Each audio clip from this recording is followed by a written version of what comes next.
Racial vote dilution is a phenomenon that occurs when an election system works in such a way as to systematically weight the votes of a particular racial or language minority group less than other members of the electorate.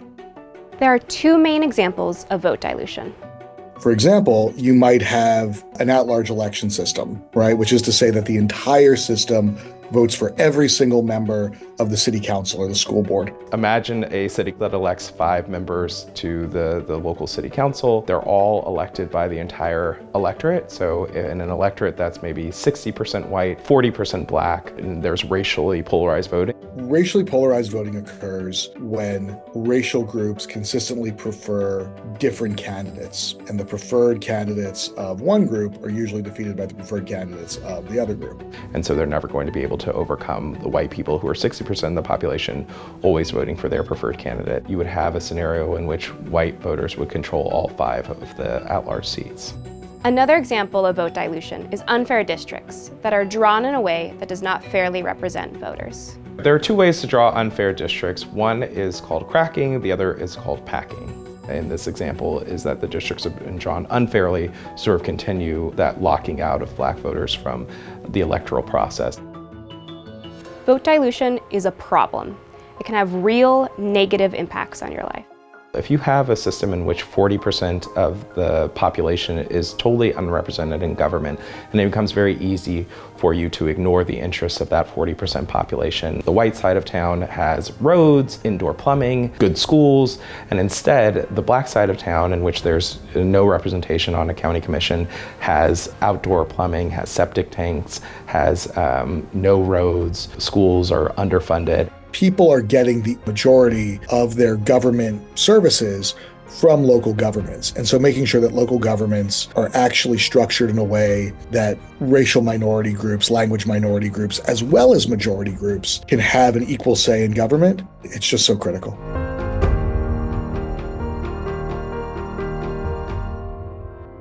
Although we have a federal Voting Rights Act, it has been watered down. It is no longer enough. And we need more to address vote dilution. You know, we've seen real difficulties for voters of color in bringing claims to vindicate their rights. And we've seen the U.S. Supreme Court consistently dial back what Congress intended to circumscribe those protections for minority voters. Despite these problems, state voting rights acts can be a solution. State voting rights acts make it easier for minority voters to prove racial vote dilution, or just make it easier for voters to vote by adopting systems like eliminate at-large elections and replace it with a district-based voting. If you decide to break up that city council so that all 5 of them were voted in by district, that would mean that you would much more likely to see black voters having 2 or 3 of the seats, so that black voters would actually have a close to proportionate number of representatives on that city council. State voting rights acts also recognize that a variety of remedies, not just single-member district systems, may be the right approach in a particular jurisdiction. So things like ranked choice voting, they may be more appropriate in a given jurisdiction, more cost-effective, more efficient to address and remedy racial vote dilution than a redistricting plan. State voting rights acts are beneficial for both voters and jurisdictions. There are a lot of different benefits to state voting rights acts. They can make proving the claim easier. They can open up the different types of remedies that states can adopt. They can also include notice requirements. So that gives the local jurisdiction the opportunity to work with minorities in their community to either create districts or systems of election that are actually fair to everyone without having to spend the time and money and resources that go along with litigation. State VRAs also make really plain certain good things. One of these is coalition claims. A coalition claim is a claim in which you're arguing that a minority group or different minority groups can join together and bring a claim under the Voting Rights Act or another similar Civil Rights Act. Because you may not have enough black voters to form a single-member district, and you may not have enough Latino voters to bring a single-member district where Latino voters are a majority, that it's impossible to draw them into their own districts, that you need to be able to draw a coalition claim so that you can have a black plus Latino majority district, or districts plural.